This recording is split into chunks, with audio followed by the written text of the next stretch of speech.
Hi hello ಒಂದೇ ರೀತಿಯಾಗಿ ಬಿರಿಯಾನಿಯನ್ನ ಮಾಡಿ ಬೋರ್ ಆಗಿದ್ರೆ ನಾನು ತೋರಿಸುವಂತಹ ರೀತಿಯಲ್ಲಿ ಬಿರಿಯಾನಿನ ತುಂಬ ಈಸಿಯಾಗಿ ಮಾಡ್ಕೊಳ್ಳಿ. ಮನೆ ಮಂದಿ ಎಲ್ಲ ತುಂಬಾನೇ ಇಷ್ಟಪಟ್ಟು ಎಂಜಾಯ್ ಮಾಡ್ಕೊಂಡು ತಿಂತಾರೆ. ಇದನ್ನ ನೀವು ಚಿಕನ್ ಯೂಸ್ ಮಾಡಿಯಾದ್ರೂ ಮಾಡ್ಬೋದು, ಇಲ್ಲ ಮಟನ್ ಆದ್ರೂ ಯೂಸ್ ಮಾಡಿ ಮಾಡ್ಬೋದು. ಹೇಗೆ ಮಾಡಬೇಕು ಏನು ಹೇಳ್ಕೊಡ್ತೀನಿ, ಎಲ್ಲೂ ಸಹ ವಿಡಿಯೋನ ಸ್ಕಿಪ್ ಮಾಡಬೇಡಿ, ಪೂರ್ತಿಯಾಗಿ ನೋಡಿ. ಹೊಸಕೋಟೆಯಲ್ಲಿ ಸಿಗುತ್ತಲ್ಲ ಬಿರಿಯಾನಿ, ಅದೇ ರೀತಿಯಾದಂತಹ ಟೇಸ್ಟ್ ಬರುತ್ತೆ. ಹಾಗಾದ್ರೆ ಬನ್ನಿ ಸ್ಟಾರ್ಟ್ ಮಾಡೋಣ. ಮೊದಲಿಗೆ ಚಿಕನ್ ಅನ್ನ ಉಪ್ಪು ಮತ್ತು ಅರಿಶಿಣದಲ್ಲಿ ನೀಟಾಗಿ ವಾಶ್ ಮಾಡಿ ಇಟ್ಕೊಂಡಿದ್ದೀನಿ. ನಂತರ ಇದಕ್ಕೆ 1 ಸ್ಪೂನ್ ಅಷ್ಟು ಧನಿಯಾ ಪೌಡರ್ ಅನ್ನ ಹಾಕೊಳ್ತಾ ಇದ್ದೀನಿ. ಹಾಗೆ 1 ಸ್ಪೂನ್ ಅಷ್ಟು ಖಾರದ ಪುಡಿಯನ್ನ ಹಾಕೊಳ್ತಾ ಇದ್ದೀನಿ. ನಂತರ ಇದಕ್ಕೆ 1 ಸ್ಪೂನ್ ಅಷ್ಟು ಶುಂಠಿ ಬೆಳ್ಳುಳ್ಳಿ ಪೇಸ್ಟ್ ಅನ್ನ ಹಾಕೊಂಡು, ಇದಕ್ಕೆ ಒಂದು ಅರ್ಧ ಕಪ್ನಷ್ಟು ಮೊಸರನ್ನ ಹಾಕೊಂಡು ಇದನ್ನ ಒಂದು ಅರ್ಧ ಗಂಟೆ ಚೆನ್ನಾಗಿ ಮ್ಯಾರಿನೇಟ್ ಮಾಡಬೇಕಾಗುತ್ತೆ. ನೀವು ಮಟನ್ ಯೂಸ್ ಮಾಡಿದ್ರು ಸಹ ಇದೇ ಪ್ರೊಸೆಸ್ ಅಲ್ಲಿ ಮಾಡ್ಕೊಳ್ಳಿ. ಈ ರೀತಿಯಾಗಿ ಚೆನ್ನಾಗಿ ಮ್ಯಾರಿನೇಟ್ ಮಾಡೋದ್ರಿಂದ ಬಿರಿಯಾನಿ ತುಂಬಾ ಟೇಸ್ಟ್ ಬರುತ್ತೆ, ಮತ್ತೆ ಪೀಸಸ್ ಸಹ ನೀಟಾಗಿ ಕುಕ್ ಆಗುತ್ತೆ.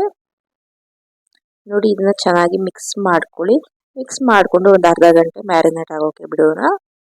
ಅಷ್ಟರಲ್ಲಿ ಒಂದು ಮಿಕ್ಸಿ ಜಾರ್ನಲ್ಲಿ 1 ಹಿಡಿಯಷ್ಟು ಪುದೀನ ಸೊಪ್ಪನ್ನ ಹಾಕೊಳ್ತಾ ಇದ್ದೀನಿ. 1 ಹಿಡಿಯಷ್ಟು ಕೊತ್ತಂಬರಿ ಸೊಪ್ಪನ್ನ ಹಾಕೊಂಡು ಸ್ವಲ್ಪ ನೀರು ಹಾಕೊಂಡು ಇದನ್ನ ಗ್ರೈಂಡ್ ಮಾಡ್ಕೋಬೇಕಾಗುತ್ತೆ. ಈಗ ಇದನ್ನ ಪಕ್ಕಕ್ಕೆ ಎತ್ತಿಟ್ಕೊಳ್ಳೋಣ. ಈಗ ಒಂದು ಕುಕ್ಕರ್ನಲ್ಲಿ ಎಣ್ಣೆ ಮತ್ತು ಸ್ವಲ್ಪ ತುಪ್ಪವನ್ನು ಹಾಕೊಂಡು ಇದಕ್ಕೆ ಓಲ್ ಸ್ಪೈಸಸ್ ಅನ್ನ ಹಾಕೊಳ್ತಾ ಇದ್ದೀನಿ. ನಂತರ ಇದಕ್ಕೆ ಒಂದು 5ರಿಂದ 6 ಹಸಿಮೆಣಸಿನಕಾಯಿನ ಕಟ್ ಮಾಡಿ ಹಾಕೊಳ್ತಾ ಇದ್ದೀನಿ. ನಂತರ ಇದಕ್ಕೆ ಕಟ್ ಮಾಡಿ ಇಟ್ಕೊಂಡಿರುವಂತಹ ಈರುಳ್ಳಿಯನ್ನ ಎಣ್ಣೆಯಲ್ಲಿ ಹಾಕಿ ಚೆನ್ನಾಗಿ ಫ್ರೈ ಮಾಡ್ಕೋಬೇಕಾಗುತ್ತೆ. ಇದು ನಿಮಗೆ ಕಲರ್ ಚೇಂಜ್ ಆಗಬೇಕು ಈರುಳ್ಳಿ, ಅಲ್ಲಿವರೆಗೂ ಚೆನ್ನಾಗಿ ಫ್ರೈ ಮಾಡ್ಕೊಳ್ಳಿ. ಇದರೊಟ್ಟಿಗೆ 1 ಸ್ಪೂನ್ ಅಷ್ಟು ಶುಂಠಿ ಬೆಳ್ಳುಳ್ಳಿ ಪೇಸ್ಟ್ ಅನ್ನು ಸಹ ಹಾಕೊಳ್ಳಿ. ಇಲ್ಲಿ ವಿಡಿಯೋ ಸ್ಕಿಪ್ ಆಗಿದೆ. ನಂತರ ಇದಕ್ಕೆ ಚೆನ್ನಾಗಿ ಮ್ಯಾರಿನೇಟ್ ಆಗಿರುವಂತಹ ಚಿಕನ್ ಅನ್ನ ಹಾಕೊಳ್ತಾ ಇದ್ದೀನಿ.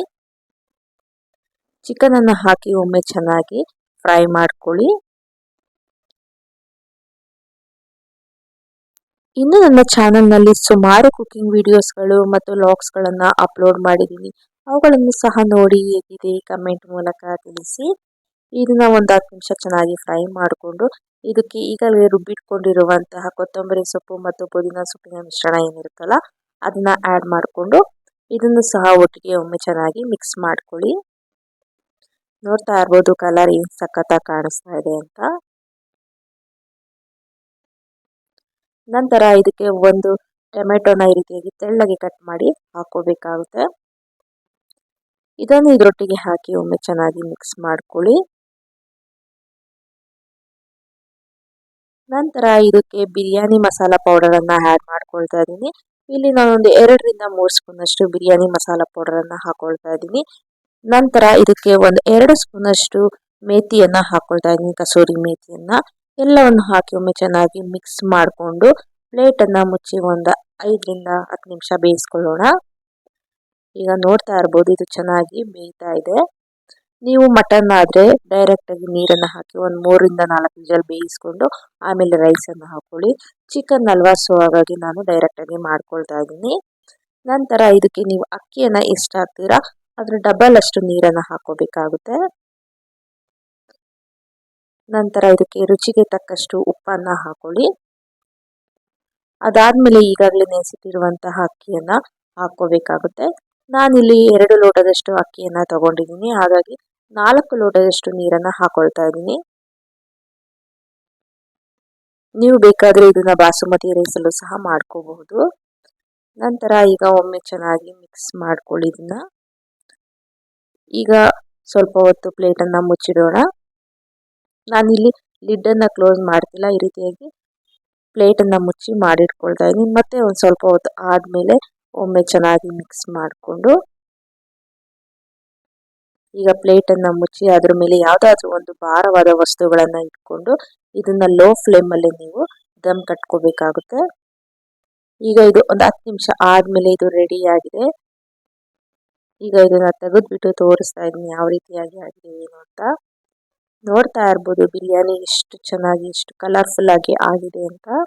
ಯಾವಾಗಲೂ ಮಾಡುವಂತಹ ಬಿರಿಯಾನಿಗಿಂತ ಒಮ್ಮೆ ಈ ರೀತಿಯಾಗಿ ಹೊಸಕೋಟೆ ಸ್ಟೈಲಲ್ಲಿ ಚಿಕನ್ ಬಿರಿಯಾನಿಯನ್ನು ಟ್ರೈ ಮಾಡಿ, ತುಂಬ ಚೆನ್ನಾಗಿರುತ್ತೆ. ಈಗ ಇದನ್ನ ಒಂದು ಪ್ಲೇಟ್ಗೆ ಹಾಕಿ ಸರ್ವ್ ಮಾಡೋಣ ಬನ್ನಿ. ನೋಡ್ತಾ ಇರ್ಬೋದು ಎಷ್ಟು ಕಲರ್ಫುಲ್ ಆಗಿ ಎಷ್ಟು ಚೆನ್ನಾಗಿ ಬಂದಿದೆ ಅಂತ. ರೈಸ್ ಎಲ್ಲ ತುಂಬಾ ಉಡುಡಿಯಾಗಿ ನೀಟಾಗಿ ಆಗಿದೆ. ಈಗ ಇದನ್ನ ಟೇಸ್ಟ್ ಮಾಡೋಣ. ನೀವು ಬೇಕಾದ್ರೆ ಇದನ್ನ ರಾಯ್ತಾ ಜೊತೆಗೂ ಟೇಸ್ಟ್ ಮಾಡ್ಬೋದು, ಇಲ್ಲ ಏದಾದ್ರೂ ಗ್ರೇವಿ ಜೊತೆಗೂ ಸಹ ಟೇಸ್ಟ್ ಮಾಡ್ಬೋದು. ತುಂಬಾ ಚೆನ್ನಾಗಿತ್ತು. ನಾನು ಸಹ ಈಗ ಟೇಸ್ಟ್ ಮಾಡಿದೆ, ಸಖತ್ತಾಗಿತ್ತು. ಮತ್ತೆ ಪೀಸಸ್ ಸಹ ಅಷ್ಟೇ ಚೆನ್ನಾಗಿ ಕುಕ್ ಆಗಿತ್ತು, ನೋಡ್ತಾ ಇರ್ಬೋದು. ತುಂಬಾ ಅಂದ್ರೆ ತುಂಬಾ ಟೇಸ್ಟ್ ಸೂಪರ್ ಆಗಿತ್ತು. ನೀವು ಸಹ ಖಂಡಿತವಾಗಿಯೂ ಟ್ರೈ ಮಾಡಿ, ಹೇಗೆ ಬಂತು ಅಂತ ನನಗೆ ಕಮೆಂಟ್ ಮೂಲಕ ತಿಳಿಸಿ. ಹೀಗೆ ಸಪೋರ್ಟ್ ಮಾಡಿ. Thank you so much. Bye. ಹೀಗೆ ನೋಡ್ತಾ ಇರಿ ವಿಡಿಯೋಸ್ನ.